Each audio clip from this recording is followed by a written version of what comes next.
Hello, everyone. My name is Garvin, and I read things and talk about them on the internet. Today, we're continuing the Creature Feature series with a look of some mythical creature of the deeps. Just a quick note, my sources will be in the description below, so if you would like to know more, just feel free to follow the links.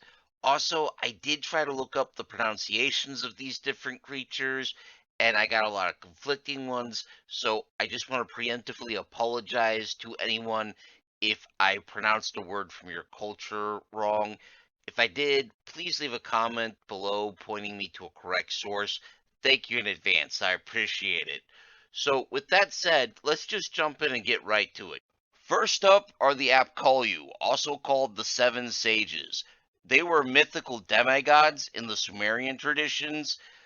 The Sumerians believed that humanity was created to labor in the fields and offer up sacrifices to the gods to sustain them. And it was the job of the Apkallu to teach humanity how to do that. The Apkallu came from the sea, created by Enki, the god of water and intelligence, among other things.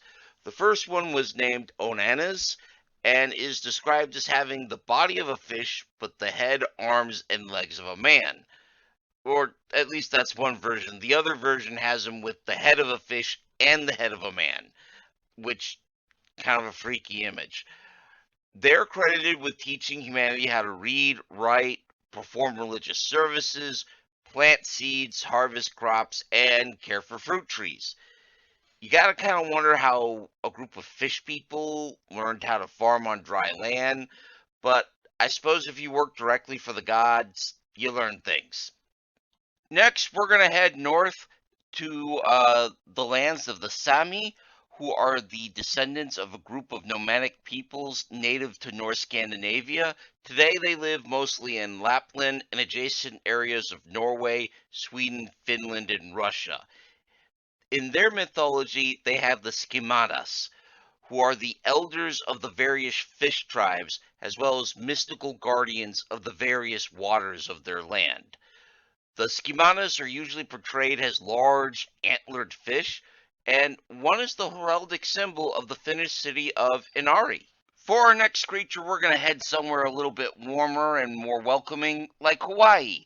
The Hawaiis have the story of the shape-shifting Ma'o. The Ma'o are shape-shifting spirits who guard bodies of fresh water and often lived in ponds or caves or even nice still pools. The majority of these spirits present as female and are claimed as ancestors by powerful Hawaiian clans and families. And there is at least one legend, however, of a male Ma'o named Kuna. Kuna decided he wanted to marry a divine young lady named Hina. I assume she's divine because all of her sisters are goddesses. Hina, however, didn't want anything to do with Kuna because he smelled like dead fish and looked like a giant lizard. And when he tried to force the issue, he found himself quickly being swept down the river by Hina's sister, who happened to be the goddess of rain. To make matters worse, Hina's son Maui showed up. I don't think I need to explain Maui, and jumped into the water and started fighting Kuno.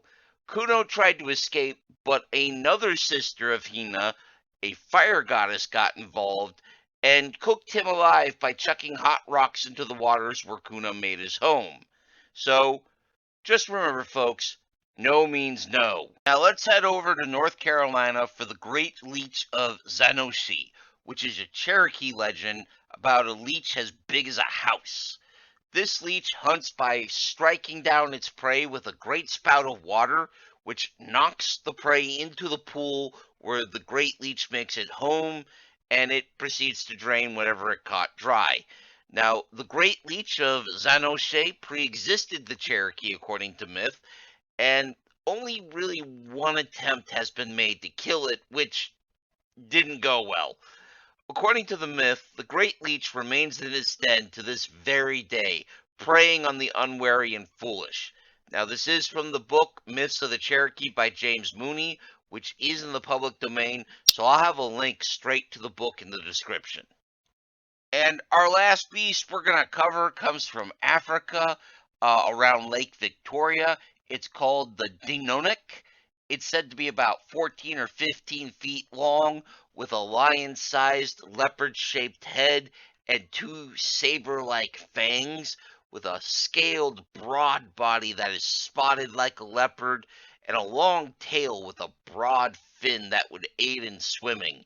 Its feet are supposed to be as large as a hippo, but with wicked reptilian claws. Now, unfortunately, most of our stories about this creature actually come from sightings by white hunters, and I'm honestly less than thrilled by this because I feel like if we're going to have a creature of African myths, the stories that drive it should be starring Africans instead of white Europeans.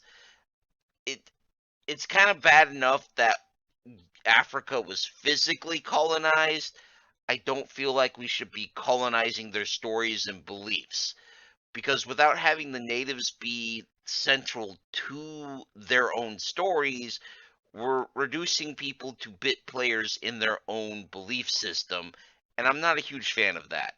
Now, if anyone knows a story with the Deinonych that doesn't star a great white hunter, please share them in the comments below. Um, the ones we have usually is of a hunter that sees the creature.